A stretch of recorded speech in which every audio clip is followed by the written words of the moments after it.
Hoy es lunes y los lunes suelo conversar con Ender Arenas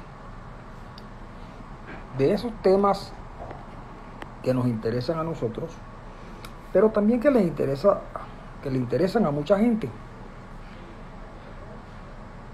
Sobre todo porque todos los días estamos recibiendo información de todo tipo. Unas verdaderas, otras con la verdad en entredicho, y una buena parte de ellas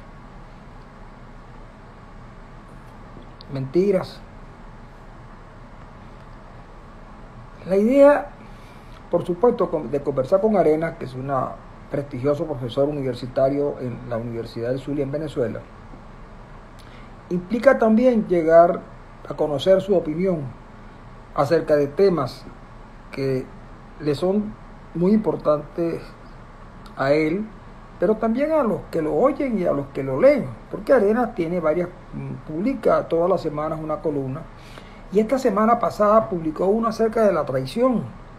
Y a mí me llamó la atención porque él hablaba de una traición buena y explicaba por qué había traiciones buenas y traiciones malas.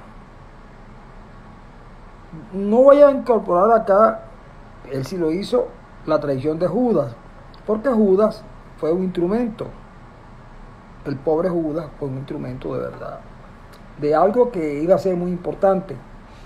Pero, por ejemplo, él sí señala en su artículo que hay traiciones buenas, y él espera que en Venezuela alguien traicione el ideal de los que gobiernan hoy.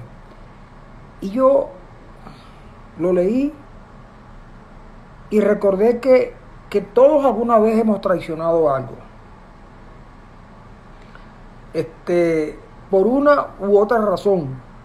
Hay otros que traicionan con mucha regularidad. Pero lo cierto del caso es que puso en cuestión una palabra que encierra muchas cosas, es decir, los traidores. En Venezuela es común, por ejemplo, que cuando el gobierno quiere maltratar a alguien, lo llama traidor, y traidor a la patria. La patria es una abstracción, es decir, la patria como el Estado son abstracciones. Y entonces, sin duda, cuando uno es traidor a algo, uno termina con un cargo de conciencia, con una culpa. Pero bueno, en todo caso yo les remito a que lean el artículo de Arenas. Y sí, en Venezuela hace falta que muchas personas tomen conciencia de lo que realmente está pasando. Porque da la impresión que no hemos entendido nada. Que seguimos pensando que la llegada del chavismo al poder fue un accidente. Pues no. Los venezolanos hacía mucho tiempo estaban pidiendo una gorra para resolver los problemas que el país tenía. Y habían algunos que, insatisfechos con lo que el país tenía en esos días, promovían cualquier tipo de actividad que acabara con el Estado que conocíamos nosotros. Yo recuerdo a uno de ellos, un hombre de unos bigotes, que yo me atrevería a decir que eran los bigotes más conocidos de Venezuela, después del bigote de Luis Herrera, que él pretendió ser candidato presidencial o algo parecido, porque él sí tenía una idea de lo que significaba el Estado y para qué debería servir. Pues el caballero, en la elección entre Lucinchi y Caldera, pues se dio cuenta que la mayoría de la gente votó por los dos partidos grandes. Y eso a mucha gente le molestaba, le hería, pero era porque ellos no estaban cerca de la volada. Y hablaban del cogollo cuando todos querían estar en el cogollo.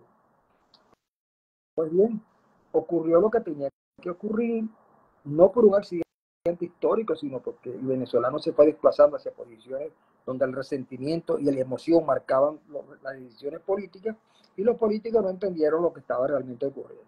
Ya llegó Ender Arenas, que sabe de estas cosas y de mucho más, que estaba ¿Cómo medito bien, está? que estaba un poquito aquejado en su salud. Pero bueno, tampoco vamos a hablar mucho hoy porque hay que hablar corto, según me cuentan ahora los productores de esta conversación. Sí, sí, estaba escuchando, sí, no, Chávez no fue un accidente. Y lo que se abrió con Chávez, no se, sí, no vamos a cerrar y vamos a recuperar lo que teníamos. Ya eso no volverá. Van a haber nuevas situaciones, nuevos actores y nuevas formas de hacer política. Yo creo que en eso tiene que estar el país. Pero es verdad, había mucha gente que jugó en contra de lo que teníamos. Mucha gente. Mucha gente. Oye, y por cierto, un artículo de Juan José Caldera, se llama el hijo de Caldera, Sí, que lo tituló Las mentiras de Carratú, porque desmiente unas apreciaciones que Carratú dice que él habló con Caldera y, y Juan José Caldera dice que eso que dice Carratú es mentira. En Venezuela hubo mucha gente que, ¿cómo se llama?, que actuó en contra de la democracia civil. Mucha gente, que luego Chávez le dio la espalda, porque eh, muy lejos de manipularlo, resultó que Chávez resultó ser otra cosa. Y yo creo que eso es una deuda que algunos actores tienen con los venezolanos, de haber permitido y de haber hecho que Chávez se convirtiera en la figura que fue. Este, y desde los notables hasta alguna gente, como dices tú, el del bigote ese, ¿cómo se llama?, de puntillas, como el de Dalí, también actuó también en contra de la democracia hoy es uno de los arrepentidos más grandes que tiene el país. ¿Me entiendes? Así son las cosas. Mira, hay una noticia en La Razón, Francisco, que yo no sé si fue desmentida por uno de los ministros de Boric, donde dice que un acuerdo de la policía chilena con la policía venezolana permitió el secuestro del teniente coronel que fue secuestrado en Chile días pasados. Fue desmentido totalmente, pero siempre queda la suspicacia, ¿no? Porque una cosa muy bien elaborada, muy bien construida y hasta el punto de que todavía no se sabe nada del teniente coronel secuestrado, ¿no? sí, los cubanos han sido bastante exitosos en eso de capturar opositores en el exterior. Y no te extrañe que la inteligencia cubana, que ha ayudado mucho a la inteligencia venezolana del gobierno de Maduro, haya estado involucrado. Ahora, sin duda, esos agentes venezolanos que secuestraron a este militar debieron tener en Chile algún tipo de relación con las autoridades policiales. De eso no te quepa Sí, por duda. Eso lo van a desmentir lo ha desmentido Boric y lo ha desmentido alguna gente cercana al gobierno. Pero lo cierto es que ese es un caso extraño. El tipo se le fuga a la custodia cuando lo llevan al tribunal. El tipo de luego va y manifiesta al Palacio de Miraflores. El tipo se va, el tipo lo buscan y uno no sabe quién es. Ahí hay unas cosas que deben ser aclaradas, pero mientras el hombre no aparezca, nada se va a aclarar. Ahora, el gobierno venezolano se siente poderoso porque ellos, de alguna manera, son para esos grupos izquierdistas, de gobernantes y no gobernantes, una suerte de héroes porque han enfrentado con cierto éxito a los Estados Unidos. El gobierno de Maduro y el gobierno de Chávez han enfrentado con éxito al gobierno de los Estados Unidos, con Trump y ahora con Biden. Le han colocado unas sanciones que el gobierno ha logrado burlar sistemáticamente. Detuvieron a Alex Saab, hicieron una cosa terrible para capturarlo y aquellos tuvieron al mundo en vilo y un día lo pusieron en libertad y se lo entregaron a Chávez a Maduro a cambio de unos precios muy importantes para la sociedad norteamericana, pero poco tenía que ver con la política. Y en el debe y en el haber, en esa cuenta T, yo pienso que el gobierno venezolano le ha ganado la partida al gobierno americano. Se la ha ganado por las razones, al punto que fíjate tú que no solamente se la ha ganado en el seno de los militantes y amigos del gobierno, sino también en sectores importantes de la oposición que critican al gobierno de los Estados Unidos por lo de las sanciones, etcétera y tal. Es decir, que hasta en esa narrativa han logrado vencer a los Estados Unidos, que ya no son lo que eran antes. La prueba de que no son lo que eran antes es que justamente una de las razones por las que Rusia avanza en Ucrania hacia consolidar posiciones, que no una victoria, pero sí consolidar posiciones, es justamente porque en Estados Unidos hay sectores que sin decir nada, Oye, de forma eh, encubierta apoyan a Putin. ¿habrá una explicación realmente para eso? ¿Por qué el Partido Republicano se ha convertido en un gran problema realmente, no solamente para los Estados Unidos, sino para la democracia a nivel mundial? Porque ese apoyo soterrado que tiene a Putin, ¿verdad? Y además las expresiones de Trump, donde dice que él no haría nada contra Putin si decide llevar la guerra a Europa, no apoyaría a aquellos países que no pagan la cuota que tienen que pagar a la OTAN. Deja ver que, ¿cómo se llama? Que sería un peligro para los norteamericanos y para el mundo democrático un triunfo de Trump. Sin embargo, tú ves como el Partido Republicano está entregado a Trump, que le acaba de dar una paliza a Nikki Haley en Carolina del Sur. Entonces, realmente, ¿en, ¿en qué punto está ese partido? Si es que puede llamarse partido hoy en día, el Partido Republicano. Pero yo te voy a contar una cosa, mira, saliendo de este tema que es muy interesante. Nadie sabe cuánta gente vota en la primaria de los partidos. Generalmente los que votan en esa primaria son los militantes más comprometidos. Pero nadie sabe a cuánto llega. Luego, ves la actitud de Nikki Haley, que aún perdiendo y perdiendo apoyos en dinero, se mantiene en la pelea.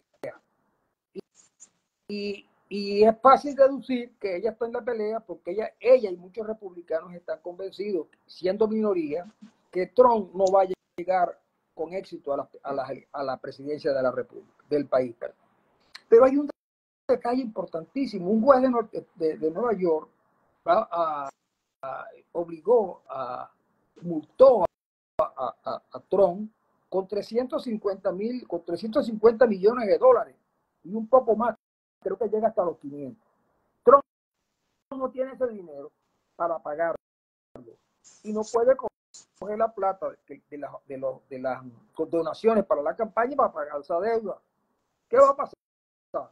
Que si no paga, le van a embargar los bienes. Y entre los bienes está la Torre Trump y todas esas cosas que tienen en Estados Unidos, que él, según dicen los jueces y los fiscales, aumentaba de valor para conseguir préstamos en los bancos. Pero además los disminuía de valor a la hora de pagar los impuestos. ¿Qué va a pasar cuando él no pague ese dinero? Y él lo debe saber perfectamente bien, que los bienes se los van a embargar, y cuando los embarguen la gente lo que va a querer es dinero y van a sacar esos bienes a subasta, y ahí vamos a saber efectivamente qué precio tienen esos inmuebles que Trump tiene, y eso obviamente lo va a terminar perjudicando. Lo único que Trump tiene de ventaja ahora es que el candidato opositor a Trump es Biden, que ha hecho un buen gobierno, pero que se le ha magnificado una serie de cosas que tienen que ver con su edad, pero Biden, que es un demócrata cabal, y la economía norteamericana no está tan mal como mucha gente dice que está. Hay sí, obviamente, un incremento en el precio de los alimentos y en la gasolina, que son dos cosas muy sensibles. Pero aún así, yo te aseguro, y te lo digo en este momento, y lo he venido sosteniendo, cualquier candidato republicano le gana a Biden. Menos Trump. Cualquier candidato demócrata, menos Trump, y cualquier candidato demócrata le gana a Trump. Mira, no importa, y todavía queda mucho camino por andar, pero yo lo que digo es que el caso de Ucrania, que tiene en el Congreso norteamericano, donde tiene una mayoría pequeña, porque estos días perdieron hasta un diputado en Nueva York, un tipo que había hecho todas las trampas del mundo y lo descubrieron y tuvo que renunciar, y el ganador fue un demócrata. Lo cierto del caso es que mientras mantengan detenida la ayuda a Ucrania, la gente de Ucrania va a ver perder territorio y va a ver que ella hace un acuerdo sucio para parar la guerra. pero Trump no, pero Putin no va a ganar nada porque Putin invadió Ucrania para cogerse ese país y no se lo pudo coger. Al contrario, el rechazo a los rusos y a Putin es enorme. Y por otro lado, para que no se acercara a la OTAN, y resulta que países que eran neutrales se pasaron a la OTAN. Y lo que queda de Ucrania va a ser un país vinculado a la Unión Europea. Es decir, que Putin no va a lograr nada y después habrá que ver hasta dónde llegan los desastres de la economía rusa, que debe estar en malo, porque Rusia es un país, es un petroestado del que muchos se han aprovechado por la India, Turquía, Irán, China, y luego Venezuela. Venezuela no tanto. Venezuela, mira, los venezolanos tienen un montón de dinero represado en la banca rusa. Y no lo puede sacar. Lo que pasa es que de esas cosas se habla poco, pero bueno, efectivamente la situación está bastante delicada y hay que esperar a ver si la gente de Ucrania ahora tendrá que entrar en una fase de guerra de guerrilla para defenderse, porque es que la presión de los rusos con el apoyo que tienen y con la inhibición de algunos países en Europa incluso, se tenga que replegar. Pero no te olvides, Ender, que en la Segunda Guerra Mundial la presión de sectores económicos que apoyaban a Hitler impedían, le bloqueaban las opciones a Franklin Delano Roosevelt para que ingresara a la contienda. Y solo la presencia de los Estados Unidos fue capaz de derrotar a Hitler. Él lo sabía perfectamente bien. Ahora, ¿quién sabe qué puede pasar en el futuro? Está todo muy próximo. Lo que sí es verdad es que en estos tiempos de polarización y de noticias falsas, tú de verdad que te cuesta mucho opinar en las primeras de cambio, porque lo más seguro es que te hayan metido un contrabando del tamaño del cielo. Sí, bueno, el caso es que ya una guerra que debería durar una semana ya tiene 2 años, ¿no? Y va para 3. Y no tiene fecha de término, a pesar de que los rusos han ido avanzando, porque obviamente los ucranianos no tienen municiones, no tienen aviones, no tienen tanques. Y yo creo que a la larga, si los Estados Unidos no intervienen y la ayuda queda nada más con la poca que le puede dar Europa, yo creo que Ucrania puede sucumbir frente a Rusia. Sí, Ojalá que no. Ojalá que no. Aún todavía los rusos, yo creo que la salida ahí es un acuerdo sucio, en el sentido de que Ucrania va a perder una parte del territorio. Pero sí, bueno. Una guerra que ya dura una guerra que tiene más de 10 años, porque esa guerra comenzó en el 14 con la anexión de Crimea. Lo que pasa es que nosotros nada más contamos de hace 2 años para acá, pero los rusos vienen tomando territorio. Por cierto, que nos preguntan ahí qué ha pasado con Suecia, que está ligada a lo que ya entró a la OTAN. No solamente Suecia, sino Finlandia, que tiene una frontera enorme con Rusia. Pero el mundo realmente se ha vuelto un caos. Yo creo que quien ha corrido más peligro es la democracia a nivel mundial, porque los populismos, los autoritarismos han ido avanzando en contra de la democracia, ¿no? Mira, ya para concluir, que tú sabes que tenemos que hacer las cosas corticas. ¿Qué va a pasar en Venezuela con la candidatura de María Corina y esa? Yo te digo sinceramente, yo no sé si... Yo escribí un artículo sobre la traición necesaria, ¿no? Y lo dejé abierto al final, porque yo creo yo, que si esta gente tiene la sartén por el mango, en el sentido de que tiene la institucionalidad en sus manos, nos guste o no nos guste, tienen los aparatos de poder autoritario, el CNE, el Tribunal Supremo, el Ejército, bueno, todo lo que conocemos, toda la arquitectura estatal la tiene en sus manos el madurismo. Y yo creo que ellos vayan a habilitar a María Corina, sabiendo perfectamente que María Corina les va a ganar de paseo las elecciones. Creo que no la van a habilitar, la van a mantener inhabilitada. Y yo creo que no sería un acto de traición de María Corina que ella, en conjunto con el resto de la oposición, de la Plataforma Democrática o como se llame, elijan un candidato deseable, no para el madurismo, sino un candidato que no sea una especie de nuevo Garrido, que mira por dónde anda, un candidato que pueda sintonizarse con la gente, que pueda hablarle a la gente y que construya un puente de palabras con la gente. Debe haberlo. Yo creo que en Venezuela, por más que haya crisis de representación de los partidos, de los liderazgos, yo creo que no haya nadie capaz de poder establecer un nexo orgánico con la gente y que represente lo que hoy representa María Corina, ¿no? Porque yo creo que el tiempo sigue avanzando, ya vamos a marzo. Ellos dicen que esta semana y que van a publicitar la fecha de las elecciones. Esta semana, dice el gobierno.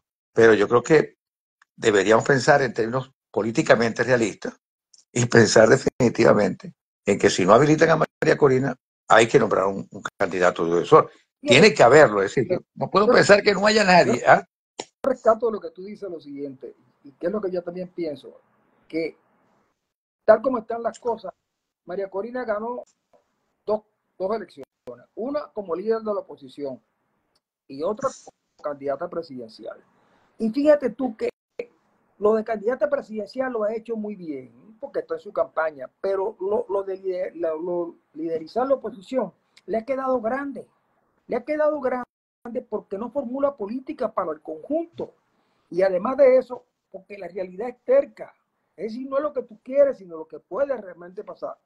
Y entonces, como tú bien dices, es necesario de una vez comenzar a, claro, sin abdicar posiciones, comenzar a plantearse la posibilidad de crear un gran movimiento nacional con un candidato que sea un candidato realmente de oposición. Y hay candidatos, mira, hubo un candidato que participó en la campaña electoral, la primaria, que se llama Andrés Caleca, que es un tipo preparado, que es realista. También está el propio Eduardo Fernández y otros más seguramente, yo te digo esos dos por comodidad. Pero María Corina tiene que liderar eso, porque es que esa es la manera de que ella pueda efectivamente crear las condiciones para que Venezuela en última instancia, ¿de qué se trata? Se trata de recuperar la democracia. De eso se trata esta pelea. Democracia versus dictadura. Ahora, hay que pensar en términos más realistas.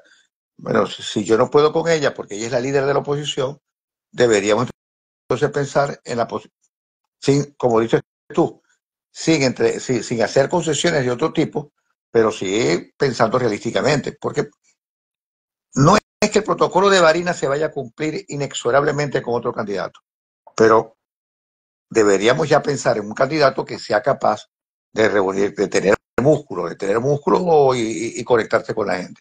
Que no debe ser difícil, porque la gente ya tiene hartazgo, chico.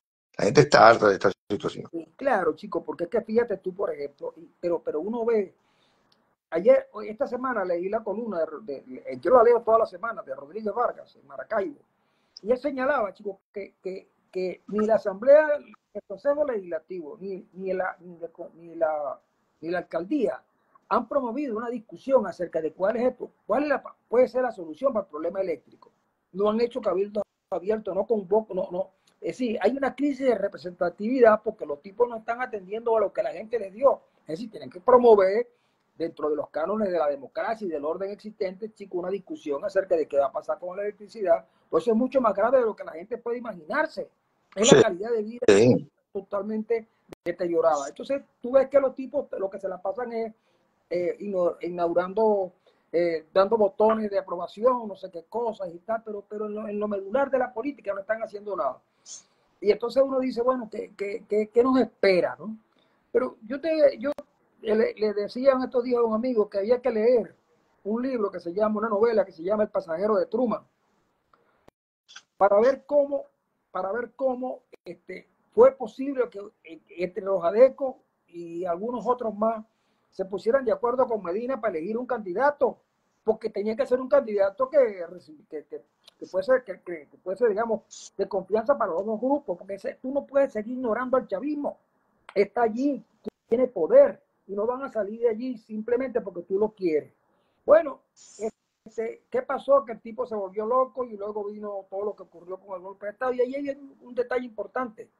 El cambio táctico y estratégico de Betancourt, que aquí hay que leer. Pero resulta que los políticos venezolanos yo creo que hace tiempo que dejaron de estudiar.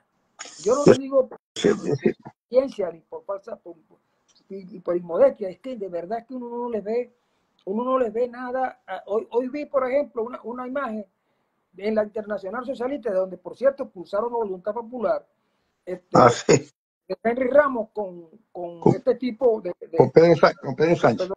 Pedro Sánchez, sí. Y sentí un profundo dolor, porque yo soy un socialdemócrata también, pero y si me lleva un poco más allá, de alguna manera vinculado al pensamiento de Acción Democrática. Pero cuando veo a Henry Ramos en una posición de ese tipo, está bien, yo creo que lo voy a saludar y todo lo demás, pero la presencia en la Internacional Socialista de Acción Democrática a través de Ramos Alú no era para salir retratado con un tipo que es un crápula. Además, un crápula corrupto. Sí, ahí, y bueno, oiga, se dieron el lujo de votar a Voluntad Popular. Pero ya nadie entendió cómo es que Voluntad Popular podía ser. No, yo Voluntad Popular, tampoco entendí. Y después de ver al doctor Toledo y a la otra con Bukele menos. sí, pero claro, pero es que el oportunismo, Arena, es el signo de estos tiempos. Bueno, Arena, Pero, sí. ¿tienes otra Bueno, cosita por ahí? Lo no, dejamos. te iba a decir precisamente de esa presencia venezolana en El Salvador, de cómo el manual que lleva Bukele al gobierno fue utilizando las mismas tácticas que Chávez utilizó en Venezuela, promovidas por los venezolanos que están allá. Fíjate cómo fíjate. Bueno, hermano, Es que el chavismo corre agua abajo. Bueno, hermano, nos vemos el lunes. nos vemos el lunes. Perfecto, muy bien. Hasta Dale. luego, Arena. Hasta luego, amigos. Un placer haber estado con ustedes también.